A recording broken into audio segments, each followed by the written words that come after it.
Brain যদি ভুনা করে খাওয়া যায় তাহলে তো ব্রেন ভালো হওয়ার কথা, তাই না? এই কথা দিয়ে গেলেন কে রে? না মানে আমি মনে করেন আমার জীবনে বেলি রোড আর মোস্তাকিম বিহারি ফিরতে যায় এত ব্রেন ভুনা খাইছে চিন্তা করতে পারবেন না। অথচ আমার মতে এক লাইন কবিতা গল্প কোনো কিছু আসে না কেন ভাই? আপনি কি এর ব্রেন খাইছেন? গরু। ভুল করে আসছেন তো, গরু তো হট, তাহলে তো কবিতা গল্প হইব না। আপনার খাইতে হবে ছাগলের ব্রেন। একটি ছাগল একটি কবি, তার মধ্যে কবি সত্তাটা আছে, বুঝতে পারছেন? ছাগলের ব্রেন খান, দেখবেন যে আপনি দ্রুত কবিতা লিখবেন, দ্রুত গল্প লিখবেন। Full HD full HD. আপনার সিনেমার সবচাইতে ইন্টারেস্টিং বিষয় আমার কাছে যেটা মনে হচ্ছে হরেন দেওয়াল ভাই, বুঝছেন, আমার কাছে সবচাইতে ইন্টারেস্টিং বিষয় মনে হয়েছে একটা হতদরিদ্র যুবক মনে করেন যে টাকার অভাবে সে মেয়েদের কোনো ভালোবাসা পায় না, উল্টো অপমানিত হয়। তার অ্যাকাউন্টে মনে করেন যে হঠাৎ করে 1 কোটি টাকার ব্যাংক ব্যালেন্স, একটা গাড়ি, একটা বাড়ি, সাথে মনে করেন যে একটা আমেরিকান ভিসা পাসপোর্টের মধ্যে লেগে গেছে গা। এইটা মনে করেন দর্শক কিন্তু হেভি করে খাইবো। আমার কাছে মনে হয় ওই যে আপনার ওই যে বাস্তবের যে ভিলেনকে আমি দেখাবো, আমার কাছে মনে হচ্ছে অসম হইব। কোন মানুষ যেটা সিনেমা এখনো দেখে নাই। আমার কাছে আরো ইন্টারেস্টিং বিষয় কি জানেন? ওই যে রসুলের সঙ্গে প্রেম করতে চাই যে খালা, ফরির খালা, তার বয়স কিন্তু আপনার 49, আর 1 রানের জন্য সে হাফ সেঞ্চুরি করতে নাই, বুঝতে? কিন্তু এই মহিলা মেয়েটির মনটা কিন্তু কাঁচা, সে কিন্তু টিনেজ প্রেম করতে চায়, বুঝতে পারছেন? এই কারণে এই প্রেমটাকে সফল করার জন্য সে কোটি কোটি টাকা, গাড়ি বাড়ি সবকিছু রসুলকে দিতে রাজি আছে। সে শুধু জীবনে একটি প্রেম চায়, একটি কাঁচা প্রেম। এই যে ক্যারেক্টারটা, এই যে একটা মানুষ বুড়া হয়ে গেছে কিন্তু মনটা যে তার কোনোভাবেই বুড়া হইতেছে না, শরীরের সঙ্গে মনের যে বিশাল ফারাক, সেইটার যে কেমিস্ট্রিটা যেটা আমি আমার সিনেমায় দেখাবো, সে তো অন্য জিনিস হবে। সেটা তো মনে করেন যে সচরাচর দেখা যায় না। অবশ্যই বড় ভাই, আপনি সিনেমা অবশ্যই হবো। এই সিনেমা প্রডিউসার আমি জোগাড় করবো রে ভাই। এই সিনেমার দায়িত্ব আমি নিলাম, আমি আপনার কথা দিতেছি, আমি কথাই দিতেছি। সিরাজগঞ্জের হালুমিয়া আপনি সিনেমা হবো রে ভাই, প্রডিউসার আমি নিজে জোগাড় করবো। উপরে আল্লাহ নিচে সাক্ষী।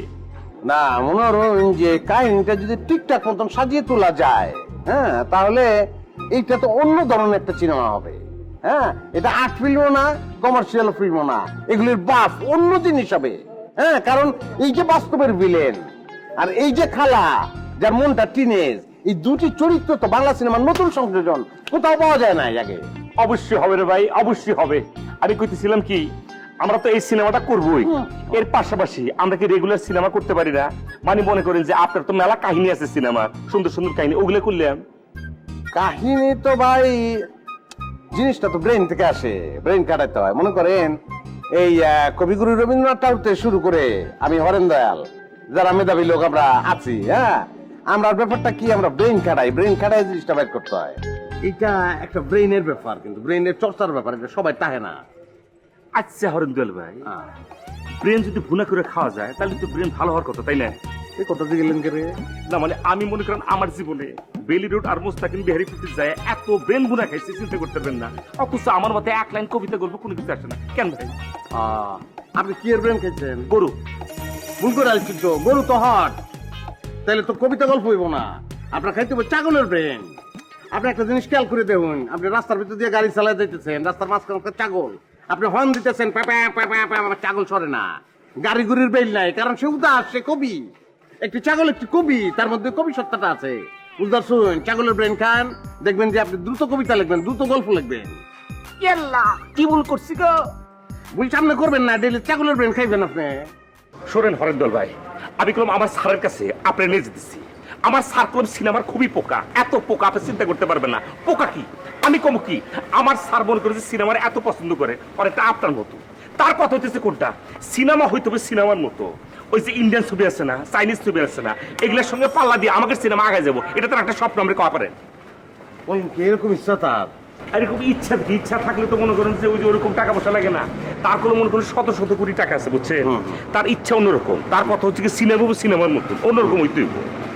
ভাই, আপনি যে কথা হইলেন তাতে তো আমার মনে হইতেছে যে আমার স্বপ্নটা অতি দ্রুত বাস্তবায়ন হয়ে যাব। এই স্বপ্ন তো বিশাল স্বপ্ন, এই স্বপ্ন বাস্তবায়নের মতো কাজ তো করা লাগবে। বাস্তবায়ন হবো ভাই, আমি আপনার কইলাম হবো। ভাই, আপনার কথা শুনে আমি খুবই প্রীত, খুবই আনন্দিত। আমার বুকটা ফুলে উঠতেছে। ওনার কোনো আরেকটা ব্যাপার আছে, ওই যে আমাদের বিশ্বকবি আছে না রবীন্দ্রনাথ, মানে উনি কি কমো যে ওরা ভাষা দেখলে আপনি বুঝবেন কি যে রবীন্দ্রনাথ মনে এর কোনো নানা দাদা কেউ আসিল, বুঝছেন? আমার তাই সন্দেহ হইতেছে।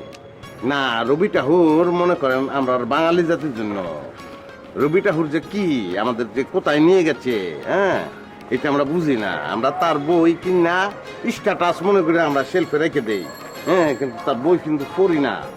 মনোযোগ দিয়ে পড়তে হবে।